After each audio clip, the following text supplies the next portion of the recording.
కూరగాయలు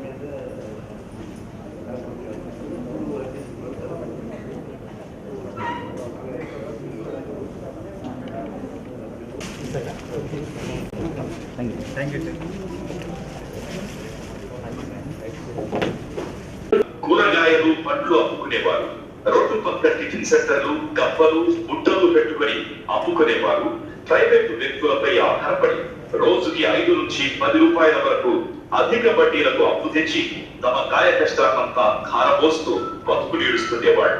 అంతేకాదు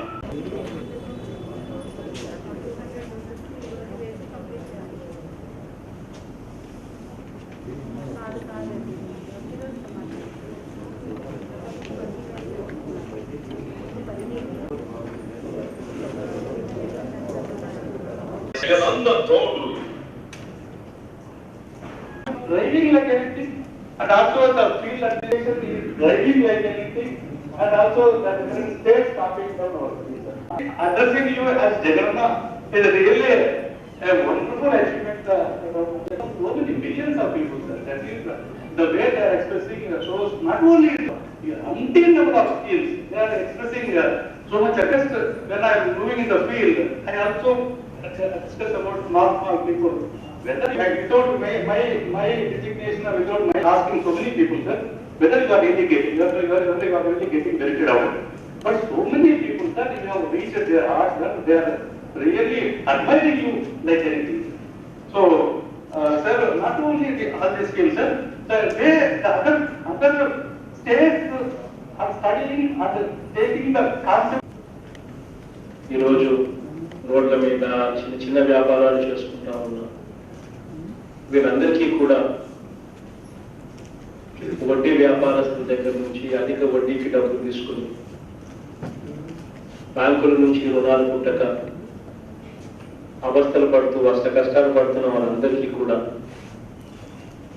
మంచి చేసే మంచి కార్యక్రమానికి ఈ రోజు దేవుడి దయతో శ్రీకారం 2వ దశకు శ్రీకారం చెప్పాము. ఎందుకు ఈ విషయం చెప్పాల్సి వస్తా ఉంది అంటే వ్యవస్థ అన్నది బ్యాంకులు అన్నది వ్యవస్థ అన్నది పేదవాడికి ఉపయోగపడే పరిస్థితులకి తీసుకొని రాలేకపోతే ప్రభుత్వాలు ఫెయిల్ అయినట్టుగా ఖచ్చితంగా భావించాల్సిన పరిస్థితి తెలుసు.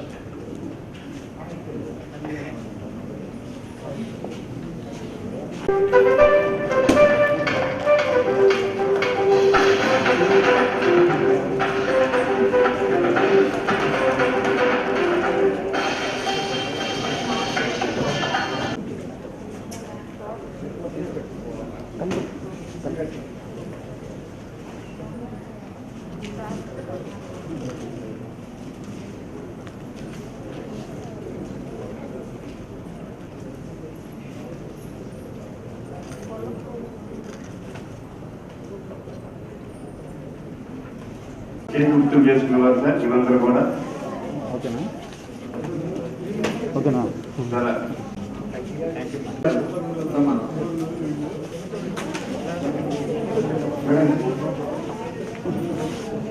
సార్ కొంచెం ఎలా ఉంది, కొంచెం బ్యాక్ ఉంది.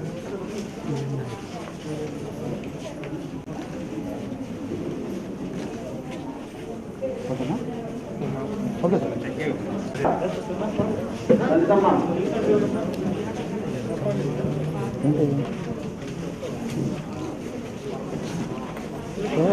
అమ్మా ఇటువైపుకి రమ్మా, ఇటువైపుకి రా.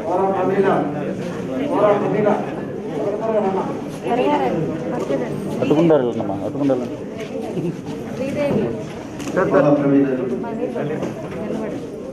మా ఇట్లా చూడండి సార్, సార్ మా ఇటు చూడు. ఓకే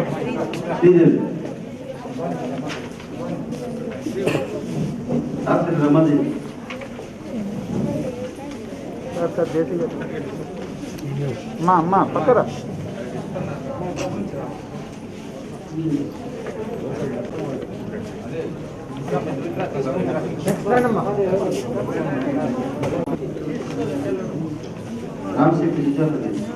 సార్ ఇంకా రాలేదు సార్.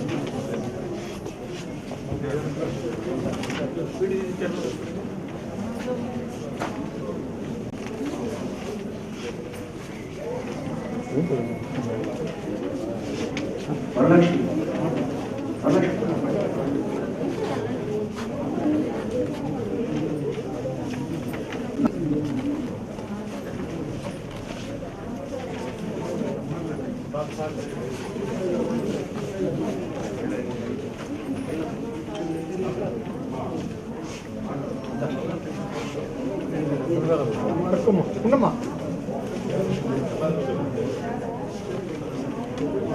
ఓకే అదే ఉన్నాను వెనక జరగమ్మా.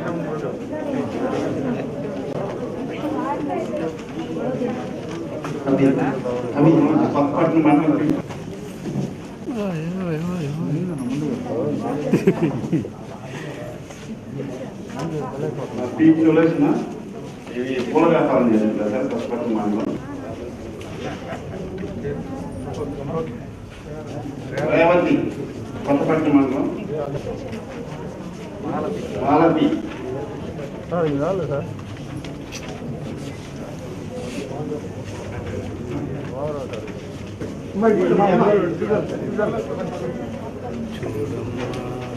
ఇది జరుగుమ్మా.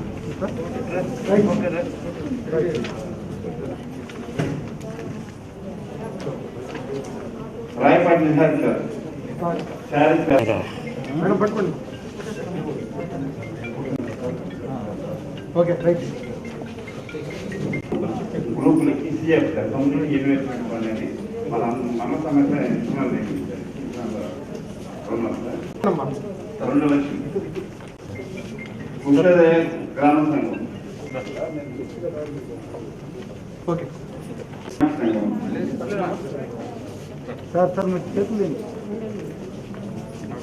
Okay right.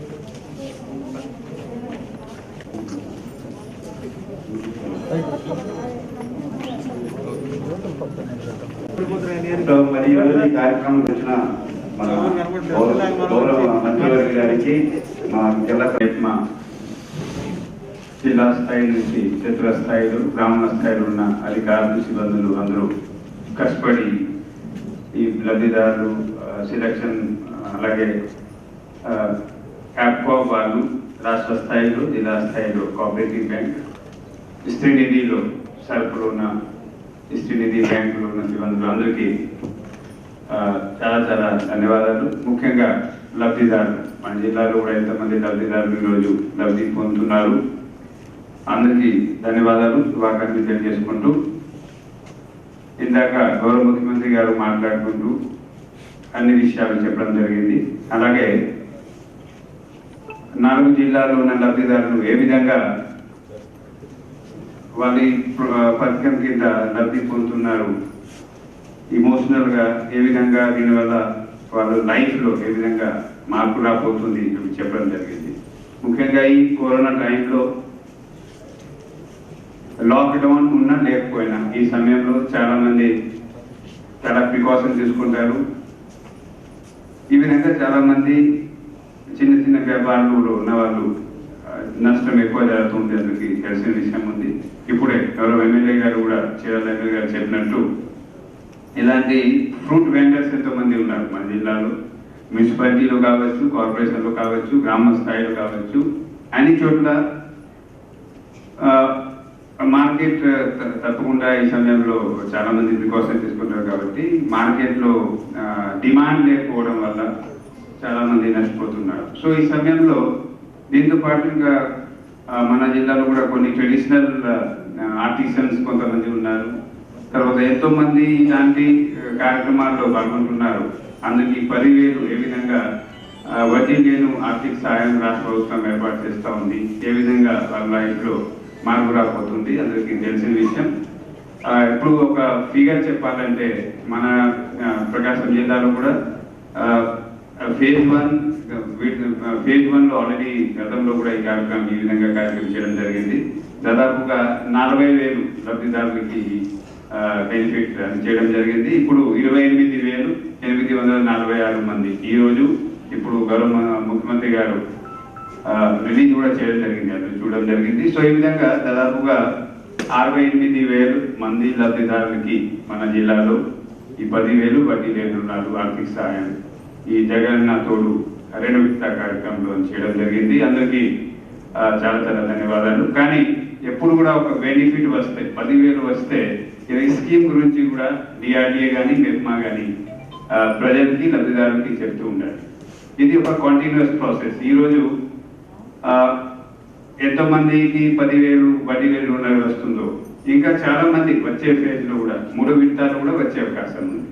వాళ్ళకి కూడా రావాలంటే ఎట్లా వస్తుందంటే ఇప్పుడు ఎంతమంది లబ్ధి పొందారు, వాళ్ళు ఈ 10,000 ఏ విధంగా తీసుకున్నారు, ఏ పర్పస్ కి తీసుకున్నారు, సక్రమంగా వాళ్ళు ఉపయోగిస్తే మళ్ళీ సరైన టైంలో ఏ బ్యాంక్ కి కానీ ల్యాప్టాప్ కానీ లేకపోతే శ్రీనిధి కానీ వడ్డీ మొత్తం రాష్ట్ర ప్రభుత్వం వేస్తుంది. కానీ ఏదైతే ప్రిన్సిపల్ అమౌంట్ ఉందో మీరు రిటర్న్ గా కట్టగలిగితే వాళ్ళు కూడా ఇంకా కొంతమంది 2-3 విడత 4 విడతలు ముందుకు వచ్చే అవకాశం ఉంది. సో ఈ మెప్మా అలాగే డిఆర్డిఏలో కూడా ఈ కంటిన్యూస్ ప్రాసెస్ గా ఎస్ఎల్జిఎస్ స్థాయిలో లబ్ధిదారుల స్థాయిలో సంగమ స్థాయిలో మాట్లాడి ఇలాంటి ఎన్పిఏ రాకుండా, ఎన్పిఏ అంటే జనరల్ గా ఈ ఇండివిజువల్ అకౌంట్ లో పడుతుంది కాబట్టి ఆ మోటివేషన్తో చేస్తే ఇక 3వ విడతలో ఇంకా ఎక్కువ మందికి మన జిల్లాలో కూడా ఈ లోన్ వచ్చే అవకాశం ఉంది. ఈ జగనన్న తోడు పథకం కింద ఆర్థిక సాయం వచ్చే అవకాశం ఉంది. సో ఈ రోజు ఇక మంచి కార్యక్రమంలో ఎంతో మంది ఇక్కడ లేకపోయినా ఎంతో మందికి లాభం వచ్చింది. అందరికీ చాలా చాలా ధన్యవాదాలు. అలాగే ఈ ప్రాసెస్ 3వ విడతలో ఇంకా ఎక్కువ మందికి ఈ బెనిఫిట్ వచ్చే ఇప్పటి నుంచి ప్రయత్నం చేస్తే ఎక్కువ మందికి వస్తుంది. మెప్మాలో అర్బన్ మున్సిపాలిటీ అలాగే నగర పంచాయతీ మన జిల్లాలో మున్సిపాలిటీ స్థాయిలో ఇంకా కొన్ని కారణాల వల్ల కోఆపరేటివ్ బ్యాంక్ సహాయం ఇవ్వలేకపోయారు. అటువంటి సమస్యలు కూడా పరిష్కారం చేసి 3వ విడతలో మిగిలిన ఎంతో మంది దరఖాస్తు పెట్టుకున్నారు. ఏదో విధంగా ఇంకా కొన్ని కారణాల వల్ల బెనిఫిట్ రాలేకపోయింది. వాళ్ళకి కూడా వచ్చే 3వ విడతలో అన్ని కవర్ చేయడానికి ఇప్పటి నుంచి ప్రయత్నం చేయడానికి నేను మెప్మా అలాగే డిఆర్డీ అధికారులకి ఆదేశాలు జరుగుతుంది. ఈరోజు ఈ మంచి కార్యక్రమంలో వచ్చినందుకు అందరికీ చాలా చాలా ధన్యవాదాలు. ముఖ్యంగా గౌరవ మంత్రి గారికి అలాగే డైరెక్టర్ రిప్రజెంటేటివ్ ఎంతమంది వచ్చారు ప్రెస్ వాళ్ళందరికీ కూడా ధన్యవాదాలు తెలుసుకుంటూ చెప్తున్నాను. పదవి బాధ్యతలు చేపట్టినటువంటి కలెక్టర్ మరియు డిస్ట్రిక్ట్ మ్యాజిస్ట్రేట్ శ్రీ ప్రవీణ్ కుమార్ గారికి, అట్లాగే జాయింట్ కలెక్టర్ గౌరవనీయులు శ్రీ చైతన్య గారికి, శాసనసభ్యులు పెద్దలు గౌరవనీయులు శ్రీ కర్ణంబలం బలరామకృష్ణమూర్తి గారికి, మేయర్ గారు శ్రీమతి గంగాడ సుజాత గారికి, మాజీ కార్పొరేషన్ చైర్పర్సన్ గౌరవనీయులు శ్రీ కనకరావు గారికి, అట్లాగే డిప్యూటీ మేయర్ గారికి, పిటిసిసి అధ్యక్షులు డాక్టర్ మరి మాధవ్ వెంకయ్య గారికి, మరి ఈరోజు కార్యక్రమానికి వచ్చేసినటువంటి ప్రజాప్రతినిధులకు, లబ్ధిదారులకు, పత్రికా విలేకరులందరికీ కూడా ముందుగా జగనన్న తోడు 2వ విడత కార్యక్రమానికి మరి స్వాగతం సుస్వాగతం పలుకుతుంది. అందరికీ నా యొక్క హృదయపూర్వక నమస్కారాలు కూడా సవినయంగా చేతులు జోడించి తెలియజేసుకుంటా ఉన్నాం. ఇప్పుడే మనం చూసాం గౌరవ ముఖ్యమంత్రి వారి పట్టణంలోకి సుమారు 3 లక్షల పైచీలకు లబ్ధిదారులు, చిరు వ్యాపారులు మరియు సాంప్రదాయ చేతి వృత్తిదారుల వారికి 10,000 రూపాయల వడ్డీ లేని రుణాన్ని ఈరోజు 300 కోట్ల పైచీలకు మరి రుణాలను ఈరోజు అందించడం జరిగింది. మొత్తంగా చూసుకుంటే 2 విడతలు, మొదటి విడత సుమారు 5 లక్షల పైచీలకు లబ్ధిదారులు ఉంటే 2వ విడత మళ్ళీ ఒక 3,80,000 మంది లబ్ధిదారులు, మొత్తం కలిపి 9 లక్షల మందికి 900 కోట్ల రూపాయలు ఈరోజు చిరు వ్యాపారులు మరియు సాంప్రదాయ చేతి వృత్తిదారులకు వడ్డీ లేని రుణాలుగా ఈరోజు అందించడం నిజంగా పేదరికంలో ఉన్న వాళ్ళు మరి వాళ్ళ యొక్క ఆత్మాభిమానాన్ని కాపాడుకుంటూ ఏదో విధంగా వ్యాపారం చేసి బతకాలనుకునే వారికి అండగా ప్రభుత్వం ఉంది అని చెప్పడానికి ఈరోజు ఈ యొక్క జగనన్న తోడు అనే కార్యక్రమం మరి నిదర్శనంగా మరి ఈరోజు నిలబడుతుందని చెప్పుకునే సందర్భంగా సవినయంగా అందరికీ మనం చేసుకుంటున్నాం. ఎందుకంటే చిరు వ్యాపారం ఈరోజు దీని ద్వారా ఈ యొక్క జగనన్న తోడు ద్వారా లబ్ధి పొందుతున్న వాళ్ళు సుమారు 40 పైచీలకు మరి రకాలుగా ఉన్నారు. మరి రోడ్ల మీద, మరి ఫుట్పాత్ల మీద, మరి తోపుడు బండ్ల మీద మరి వ్యాపారం చేసే మరి కూరగాయల వ్యాపారం కానివ్వండి, పండ్లు కానివ్వండి, టీ స్టాల్లు కానివ్వండి, మరి మొబైల్ షాప్స్ కానివ్వండి, రకరకాల పనులు చేస్తూ ఏదో విధంగా సంపాదించుకొని బతకాలి. మేము ఏదో విధంగా మేము మా కాలం మీద మేము నిలబడి 10 రూపాయలు సంపాదించుకొని గౌరవంగా బతకాలి అనే వాళ్ళకి ప్రభుత్వం అండగా లేని పరిస్థితి మనం చూసాం గతంలో.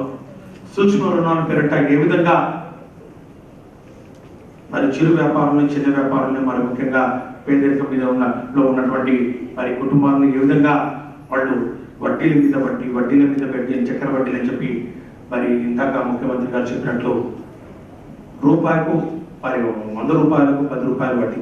పొద్దున్నే వడ్డీ తీసుకోవాలనుకున్నప్పుడు, ఏమైనా అరటిపండ్ల వడ్డీ తీసుకోవాలనుకున్నప్పుడు 200 రూపాయలు ఆ బండి వాడుగా ఉన్నప్పుడు ముందే 20 రూపాయలు వాళ్ళకి ఇవ్వాలా, 150 రూపాయలు తీసుకొని సాయంత్రానికి మాకు తెచ్చి 200 రూపాయలు. ఇంత పెద్ద మొత్తంలో మరి సూక్ష్మ రుణాలని చెప్పి అసంఘటిత మరి వర్గం మరి ఈ యొక్క ఏది మరి అనార్గనైజ్ సెక్టర్ ఏదైతే ఉందో దీన్ని గత ప్రభుత్వాలు పూర్తిగా విస్మరించినటువంటి పరిస్థితి. ఎంతవరకు ఏంటంటే ముఖ్యంగా అక్క చెల్లెమ్మల మరి మాన ప్రాణాలను సైతం వాళ్ళు వదలకుండా మరి ఈ యొక్క కాల్వని సెక్స్ ర్యాకెట్ అని చెప్పి అనేకమైన మరి స్కామ్లు కూడా మనం చూడటం జరిగింది. మన గౌరవ ముఖ్యమంత్రి వర్యులు శ్రీ వైఎస్ జగన్మోహన్ రెడ్డి గారు తన సుదీర్ఘ పాదయాత్రలో ఈ యొక్క చిరు వ్యాపారులు మరియు సాంప్రదాయ చేతివృత్తిదారుల యొక్క బాధలు చూసి వారికి ఖచ్చితంగా ఆర్థిక సహాయం అందించాలి. ఏదో విధంగా మరి వాళ్ళ కాళ్ళ మీద వాళ్ళు నిలబడి మరి గౌరవంగా మరి ఆత్మాభిమానంతో జీవితం సాగిస్తున్న వీరికి అండగా ఉండాలి అనే ఒక ఆలోచనతో మరి ఆ రోజు వారికి ఇచ్చినటువంటి మాటను నిలబెట్టుకుంటూ మరి అధికారంలోకి వచ్చిన వెంటనే రెండో విడత, అంటే మొదటి విడత ఒకసారి ఇవ్వడం జరిగింది, రెండో విడత చాలా కష్టమైన పరిస్థితుల్లో మరి ఈ యొక్క కార్యక్రమాన్ని మనం నిర్వహిస్తున్న పరిస్థితి అందరికీ తెలుసు. ఈ యొక్క కరోనా మహమ్మారి మరి ప్రబలిన నేపథ్యంలో, ఉధృతమైన నేపథ్యంలో పూర్తిగా వ్యాపారాలన్నీ మూతపడిన మరి క్రమంలో ప్రభుత్వం ఆదాయం గణనీయంగా తగ్గిన పరిస్థితుల్లో కూడా అట్లా కాదు, సంక్షేమ కార్యక్రమాలు, అభివృద్ధి కార్యక్రమాలు ఆగడానికి వీల్లేదు. మరి ముఖ్యంగా ఈ చిరు వ్యాపారులు ఎవరైతే ఉన్నారో వీరికి అండగా ఉండాలని చెప్పి ఈ పరిస్థితుల్లో కూడా ఏదో విధంగా మరి ఆదాయాన్ని సమకూర్చుకుంటూ ఈరోజు వీరికి కూడా ఈ పరిస్థితుల్లో 300 కోట్ల పైచీలకు మరి ఈరోజు రుణాల్ని, వడ్డీ లేని రుణాలని ఈరోజు అందిస్తున్నామంటే నిజంగా ఒక మనసున్న మహారాజు ఈరోజు జగన్మోహన్ రెడ్డి గారు అని చెప్పి అక్క చెల్లెమ్మలందరూ ఈరోజు ఏ విధంగా మరి సంతోషంగా మరి మాట్లాడుతూ మా కుటుంబాన్ని ఈరోజు రోడ్డు మీద పడకుండా కాపాడారు. ఈరోజు జగనన్న ఎప్పుడు మీరే ముఖ్యమంత్రిగా ఉండాలి అని చెప్పి ఈ విధంగా వారు మరి ఈరోజు అంటా ఉన్నారో మనం చూస్తా ఉన్నాం. కాబట్టి ఈ ప్రభుత్వం దీని ద్వారా మనం ఒకటే చెప్పదలుచుకున్నాం, ఒక విశ్వసనీయతకు, నిబద్ధతకు, కేరా పద్ధతిగా ఈరోజు గౌరవ ముఖ్యమంత్రి వర్యులు శ్రీ వైఎస్ జగన్మోహన్ రెడ్డి గారు ఈరోజు నిలిచారని చెప్పడంలో ఏమాత్రం అతిశక్తి కాదు. ఏదైనా మాట ఇస్తే ఇచ్చిన మాట కోసం ఎంత దూరమైనా పోగొట్టే, ఎన్ని కష్టాలున్నా కూడా, ఎన్ని ఇబ్బందులున్నా కూడా ఎదుర్కొని మరి ఆ మాట నిలబెట్టుకుంటారని చెప్పడానికి ఇది ఉదాహరణ చెప్పి కూడా ఈ సందర్భంగా మీ అందరికీ మనవి చేసుకుంటూ, దయచేసి ఈ యొక్క పథకం ఏదైతే ఉందో జగనన్న తోడు పథకాన్ని మరి కలెక్టర్ గారు చెప్పినట్టు 3వ విడతలో ఇంకా బాగా వినియోగించుకోవాల్సిన అవసరం ఉంది. ఎందుకంటే గతంలో చూస్తే 1వ విడత నుంచి 2వ విడత చూస్తే లబ్ధిదారుల సంఖ్య గణనీయంగా పడిపోయింది. మొదటి విడతలో సుమారు 36-37 వేల మంది లబ్ధిదారులు ఉంటే 2వ విడతకు వచ్చాకే అది 27-28 వేలకు వచ్చింది. అంటే ఒక 7 నుంచి 8 వేల మంది లబ్ధిదారులు తగ్గారు.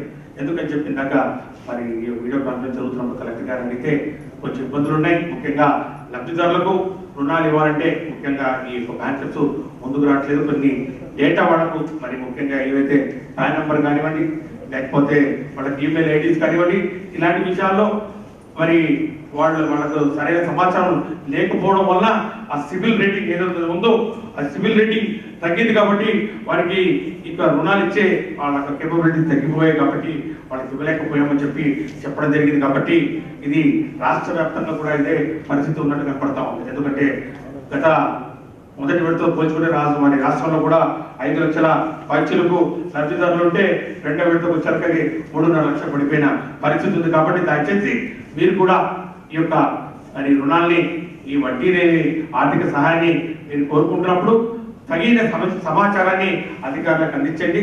అధికారులు కూడా ఆ సమాచారాన్ని తీసుకునేటప్పుడు ఏదైనా ఇబ్బందులు తలెత్తినప్పుడు ముఖ్యంగా వారికి మరి నిరక్షరాస్యతలు ఎక్కువగా ఉన్న పరిస్థితులు మనం చూస్తున్నాం కాబట్టి వారికి ఈమెయిల్ ఐడీలు లేకపోతే ప్యాన్ నంబర్లు ఇలాంటి విషయాల మీద అవగాహన ఉండదు కాబట్టి మీరు చొరవ చేసుకొని ఒక హెల్త్ సెంటర్గా ఏదైనా పెట్టి మరి ముఖ్యంగా ఈ మెప్మా వాళ్ళు కానివ్వండి, స్టెప్ కానివ్వండి, మరి ఇతర మరి పీటీసీసీ వాళ్ళు కానివ్వండి, మరి శ్రీనిధి వాళ్ళు కానివ్వండి, అందరూ కూడా మరి ఒక సమన్వయంతో మరి ఈ యొక్క చిన్న ఇబ్బందులు మనం ఎదుర్కొంటే ఇంకా ఎక్కువ మంది లబ్ధి పొందే అవకాశం ఉందని చెప్పి కూడా తెలియజేసుకుంటూ, ఏదేమైనప్పటికీ మనకు మళ్ళా కొత్త పరిపాలనలో ఒక టీం లీడర్ కొత్తగా కలెక్టర్ గారు రావడం చాలా సంతోషం. ప్రవీణ్ కుమార్ గారు రావడం చాలా సంతోషం. ఎందుకంటే ప్రవీణ్ కుమార్ గారి గురించి నాకు తెలుసు. ఆయన జేసీగా కూడా విశాఖపట్నంలో చేశారు. మరి అట్లాగే అక్కడ కూడా ఎండీగా కూడా చేశారు. విశాఖపట్నం కలెక్టర్గా, వెస్ట్ గోదావరి డిస్ట్రిక్ట్ కలెక్టర్గా, 2 జిల్లాల కలెక్టర్గా, ఇప్పుడు మళ్ళా 3వసారి కలెక్టర్గా ప్రకాశం జిల్లాగా వస్తున్నారంటే మరి ఆయన యొక్క ఎఫిషియన్సీ ఏ విధంగా ప్రభుత్వం గుర్తించిందో ఒకసారి మనం గమనించాల్సిన అవసరం ఉంది. మరి వారి నాయకత్వంలో ఖచ్చితంగా ప్రకాశం జిల్లాలో ఇంకా ఏదైతే అసంపూర్తిగా ఉన్నాయి చాలా మరి పనులు మరి 2 సంవత్సరాలు పూర్తి చేసుకున్న ఈ నేపథ్యంలో ప్రకాశం జిల్లాకు ఇంకా రావాల్సినవి చాలా ఉన్నాయి. ఈ యూనివర్సిటీ కానివ్వండి, రామేపట్నం పోర్టు కానివ్వండి, ఈ యొక్క దొరకొండ ఇండస్ట్రీ కారిడార్ కానివ్వండి, వెలుగొండ ప్రాజెక్టు ప్రధానంగా ఇవి ప్రధానమైన అంశాలు. ఇంకా మరి విపులంగా ఒక రివ్యూ మీటింగ్ లో మళ్ళా ఏమైనా కలుసుకునేటప్పుడు ఈ యొక్క ప్రధానమైన అంశాలు ఏవైతే ఉన్నాయో అన్ని ఒకసారి మనం మరి ఒకసారి చర్చించుకుందామని చెప్పి, ఏదేమైనప్పటికీ మా అందరి తరపు నుంచి మీకు పరిపూర్ణమైన సహకారాలు అందిస్తామని చెప్పి కూడా తెలియజేసుకుంటూ, ప్రజాప్రతినిధులతో కూడా మరి వారి యొక్క సమస్యలను మరి పరిష్కరించడంలో వారు ఎప్పుడు ముందుంటారు కాబట్టి ప్రజాప్రతినిధులు కూడా మరి టెండర్లో కూడా ఏమైనా సమస్యలు మరి పరిష్కారం కానీ ఉంటే మాత్రం వాటిని పరిష్కారం చేసుకోవడానికి ఒక అవకాశం ఉంటుందని చెప్పి కూడా మీ అందరికీ మనవి చేసుకుంటూ, మరొకసారి అక్క చెల్లెమ్మలకు మరి ఈరోజు జగనన్న తోడు ద్వారా ఈ 2వ విడత ద్వారా మీ అందరికీ ఈరోజు ఈ యొక్క వడ్డీ లేని రుణాల ద్వారా మరి మీకు వ్యాపారం చేసుకునే ఒక అవకాశాన్ని ఈరోజు ప్రభుత్వం కల్పిస్తూ మీకు అండగా ఉంటాం. మరి ఈరోజు ఏ విషయంలో కూడా జగనన్న ఇచ్చిన మాటను నిలబెట్టుకుంటారని చెప్పి కూడా మరొకసారి మీ అందరికీ మరి మనవి చేసుకుంటూ నాకు అవకాశం ఇచ్చినటువంటి మరి కలెక్టర్ వారి అందరికీ కూడా ధన్యవాదాలు తెలియజేసుకుంటూ